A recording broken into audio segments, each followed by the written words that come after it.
Axially loaded members पर हमारी गुफ्तगू अभी जारी है। इस लेक्चर में हम एक और प्रॉब्लम सॉल्व करेंगे। मैं प्रॉब्लम की स्टेटमेंट पढ़ता हूँ और फिर उसको थोड़ा सा एक्सप्लेन भी करूँगा।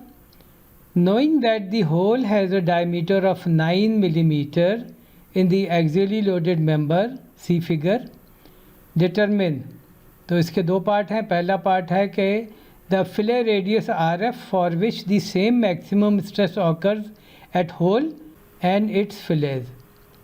The corresponding maximum allowable load P if the allowable stress is 100 megapascal। तो ये प्रॉब्लम है, इसमें हमें दो चीज़ें नहीं पता। एक तो ये कि अप्लाइड लोड कितना है इस एक्सियली लोडेड मेंबर का, और दूसरा कि इस फिले का रेडियस क्या होना चाहिए। इस प्रॉब्लम में या इस मेंबर में हम कह सकते हैं कि दो ऐसी रीज़न्स हैं जिनकी वजह से स्ट्रेस रेज होगी, यानी कि जो नॉर्मल स्ट्रेस है P/A उससे बढ़ जाएगी।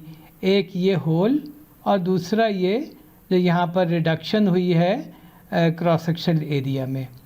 तो रिक्वायरमेंट जो है वो ये है कि जो यहाँ पर मैक्सिमम स्ट्रेस हो वही यहाँ पे भी हो, और साथ में क्रॉसपॉन्डिंग P की वैल्यू भी पता करें कि P कितना हम इस पर मैक्सिमम P कितना इस पर लगा सकते हैं। तो चलिए इसको देखते हैं कि हमारी क्या स्ट्रेटजी होगी और फिर हम इसको सॉल्व करते हैं। इस प्रॉब्लम को सॉल्व करने के लिए जो हमारा तरीक़ाकार होगा वो ये होगा कि पहले हम इस होल पे जो स्ट्रेस कंसंट्रेशन फैक्टर है वो हम मालूम करेंगे इस वाले पर्टिकुलर ग्राफ के ज़रिए, क्योंकि इस होल पर तमाम ज्योमेट्रिक चीज़ें हमें पता है कि इस होल का जो डायमीटर है वो क्या है, और यहाँ पर ये जो लंबाई है ये क्या है, और थिकनेस जो है वो क्या है। जो भी करस्पॉन्डिंग चीज़ें हैं वो हमें सब पता है। तो हम यह स्ट्रेस कंसंट्रेशन फैक्टर इस जगह पे हम निकाल सकते हैं। जब वो हम स्ट्रेस कंसंट्रेशन फैक्टर निकाल लें तो यहाँ पर जो मैक्सिमम स्ट्रेस है वो भी हम निकाल सकते हैं, सिवाय इसके कि वो P के टर्म्स में होगी, क्योंकि हमें P की वैल्यू नहीं मालूम। अच्छा, ये जो वैल्यू होगी यही वैल्यू मैक्सिमम स्ट्रेस की यहाँ पे भी होगी जहाँ पर के फिले हैं। तो हम यहाँ पर एवरेज स्ट्रेस या नॉमिनल स्ट्रेस निकालेंगे, क्योंकि यहाँ पर हमें P पता है, यानी कि P बतौर P के पता है और बाकी ज्योमेट्री हमें पता है। तो हमें इन टर्म्स ऑफ P हम जो नॉमिनली एवरेज स्ट्रेस है वो निकाल सकते हैं, और मैक्सिमम स्ट्रेस और नॉमिनल स्ट्रेस से हम K निकाल सकते हैं। और जब हमें K पता चल जाए फिले का तो हम फिर ग्राफ इस्तेमाल करते हुए नॉन K की वैल्यू से हम यहाँ पर जो दूसरे पैरामीटर्स हैं, ख़ास तौर पर ये जो एक्स एक्सिस पर हैं जिनमें R होगा, वो हम निकाल लेंगे कि क्या वैल्यू है यहाँ पर जो पैरामीटर है जो कि R/D होता है। जब वो निकल जाएगा तो हमें R पता चल जाएगा, और जब हमें मैक्सिमम स्ट्रेस यहाँ पर जो कि सेम है वो पता चल जाएगी तो हम P भी निकाल सकेंगे, क्योंकि हमें ये पता है कि मैक्सिमम स्ट्रेस की वैल्यू 100 मेगापास्कल से ज़्यादा नहीं हो सकती। चलिए अब हम इसकी न्यूमेरिकल वैल्यूज़ रख के इस प्रॉब्लम को सॉल्व करते हैं। अब हम सॉल्यूशन शुरू करते हैं। अपनी आसानी के लिए हमने दो सेक्शनों में बांट लिया है। पहला सेक्शन ये है जहाँ पर ये होल है, और दूसरा सेक्शन ये है जहाँ पर फिले है। तो सिग्मा एवरेज यहाँ निकाल लेते हैं, या जिसको हम सिग्मा नॉमिनल भी बोलते हैं, वो यहाँ पर होगा, और वो होगा P divided by area. Area जो है 9 मिलीमीटर थिकनेस है, वो ये 9 इधर आ जाएगा, और ये डायमेंशन है 96 - 9, क्योंकि जो एवरेज स्ट्रेस होगी वो यहाँ पर कैलकुलेट की जाएगी। तो जब हम इसको डिवाइड करते हैं और कुछ सिंप्लीफाई करें तो ये आ जाएगा P डिवाइडेड बाई 783, और इसमें ख्याल रहे कि P को हम लेंगे न्यूटन्स में और एरिया हमारा मिलीमीटर स्क्वायर है। अब हम यहाँ पर K की वैल्यू निकालते हैं। तो K की वैल्यू के लिए हमें ये वाला पर्टिकुलर जो प्लॉट है या फिगर है वो हमें चाहिए। तो हम देखेंगे पहले 2R/D क्या है, ताकि हम करस्पॉन्डिंग वैल्यू निकालें। तो 2R/D जो है, 2R ये है 9 और D है 96, तो 2R/D हो गया 0.09375। अब 0.09375 पर जो क्रॉसपॉन्डिंग वैल्यू है के की वो बनती है 2.72। तो हमारा होल का जो के है वो 2.72 हो गया। और हम मैक्सिमम स्ट्रेस निकाल सकते हैं। मैक्सिमम स्ट्रेस के लिए क्या होगा कि जो सिग्मा मैक्स होगा वो होगा 2.72 मल्टीप्लाइड बाई सिग्मा एवरेज या सिग्मा नॉमिनल। तो सिग्मा एवरेज है P डिवाइडेड बाई 783 और K है 2.72, तो सिग्मा मैक्स हो गया 2.72 P ओवर 783।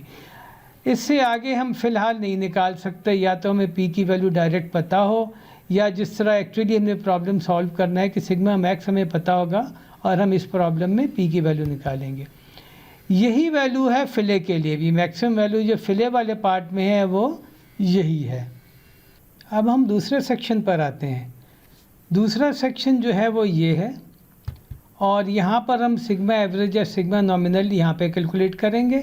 तो वो होगा P divided by the area. तो ये 60 मिलीमीटर है और थिकनेस 9 मिलीमीटर है, तो ये 60 मल्टीप्लाइड बाय 9 एरिया हो गया और P ओवर 540 हो गया यहाँ का सिग्मा नॉमिनल या सिग्मा एवरेज। यहाँ पे अभी P जो है वो न्यूटन में है और ये जो एरिया है ये मिलीमीटर स्क्वायर में है। और अब हम निकालेंगे वैल्यू K की, मगर हम K की वैल्यू ज़रा से मुख्तलिफ तरीके से निकालेंगे। K की वैल्यू है K फिले, यानी कि यहाँ पर जो K है वो है sigma max over sigma average. Sigma max हमने वहाँ से निकाला होल वाली तरफ से, यानी कि पार्ट 1 से, और वो है 2.72 P ओवर 783। और सिग्मा एवरेज यहाँ हमने अभी ऊपर कैलकुलेट किया, वो है P ओवर 540। तो इसको हम थोड़ा सा जब मैनिपुलेट करेंगे, मसलन P से कैंसिल हो जाएगा, 540 ऊपर चला जाएगा, 783 नीचे आ जाएगा, तो K की वैल्यू आएगी 1.876। अब हम ग्राफ इस्तेमाल करेंगे और हम ग्राफ से कुछ चीज़ें लेंगे। और ग्राफ इस्तेमाल करने के लिए, जो कि ये आपके सामने शो हो रहा है, उसके लिए हमें एक पैरामीटर D ओवर D चाहिए। तो D जो है वो है 96 और ये जो दूसरा D है ये वाला ये है 60। तो D ओवर D जो है ये 1.6 आ गया, यानी कि हम इन कर्व्स में से वो कर्व इस्तेमाल करेंगे जिस पर D ओवर D की वैल्यू 1.6 है। जो यहाँ पे मौजूद नहीं है तो हमें थोड़ा सा इंटरपोलेट करना पड़ेगा। तो K की वैल्यू है 1.876 और हम अगर थोड़ा सा इंटरपोलेट या एक्स्ट्रापोलेट करें, एक्चुअली हमें इस वैल्यू और इस वैल्यू के दरमियान इंटरपोलेट करना पड़ेगा। हमने यहाँ पर वो निकाली है कि यहाँ पर से कर्व गुजर रही होगी D ओवर D 1.6 वाली। तो जब हम उससे एक्स एक्सिस पर आएँ तो R ओवर D की वैल्यू 0.19 हमें ग्राफ से मिल जाएगी, जिनमें R जो है वो फिले रेडियस है और D जो है वो ये वाला पैरामीटर है। तो हम फिले रेडियस कैलकुलेट कर सकते हैं। RF का नाम हमने से दिया था, वो होगा 0.19 इंटू 60, यहाँ से निकालेंगे तो वो आएगा 11.4 mm। हमें 11.4 का फिले रेडियस यहाँ लेना पड़ेगा, ताकि यहाँ जो मैक्सिमम नॉर्मल स्ट्रेस है वो यहाँ के मैक्सिमम नॉर्मल स्ट्रेस के बराबर हो। अब हम P की कैलकुलेशन पर आते हैं। P की कैलकुलेशन निस्बतन अब आसान हो गई है, क्योंकि हमें पता है कि मैक्सिमम वैल्यू जो स्ट्रेस की है सिग्मा की वो 100 मेगापास्कल है, और इस इंफॉर्मेशन को हम इस्तेमाल करेंगे। तो लेट्स से हम पहले सेक्शन में देखते हैं कि वहाँ पर सिग्मा मैक्स की वैल्यू थी 2.72 P ओवर 783। तो sigma max 100 newton per millimetre square है, तो यहाँ पर हमें सब कुछ पता है सिवाय P के। तो हम P कैलकुलेट करेंगे तो वो आएगा 28786 न्यूटन, जिसको हम 28.8 किलो न्यूटन भी लिख सकते हैं। तो अगर हम चाहें तो सेकंड सेक्शन से भी निकाल सकते हैं और वैल्यू बिल्कुल सेम आनी चाहिए। तो वहाँ पर हम करेंगे कि sigma max is equal to 100 newton per millimetre square, और ये बराबर है 1.876 P ओवर 540 के। और ये जब कैलकुलेशन करेंगे तो आएगा P is equal to 28785 newton, जो कि ज़ाहिर है कैलकुलेटर पर कोई कैलकुलेशन की जो एक्यूरेसीज होती हैं उसके ये अंदर ही है। और इसको भी हम 28.8 किलो न्यूटन हम लिख सकते हैं। इस प्रॉब्लम में एक डिज़ाइन फ्लेवर था, यानी कि हमने फ्ले रेडियस कैलकुलेट करना था ताकि एक जो डिज़ाइन कंडीशन है उसको हम मीट कर सकें। और डिज़ाइन कंडीशन स्ट्रेस के बारे में थी। फिर उस डिज़ाइन कंडीशन से हमने मैक्सिमम लोड जो कि हम इस पर लगा सकते हैं वो भी हमने निकालना था। तो उम्मीद है आपको ये लेक्चर पसंद आया होगा। तो आप मेरे चैनल को सब्सक्राइब करें और वीडियो को पसंद करें। बहुत बहुत शुक्रिया। Thank you very much.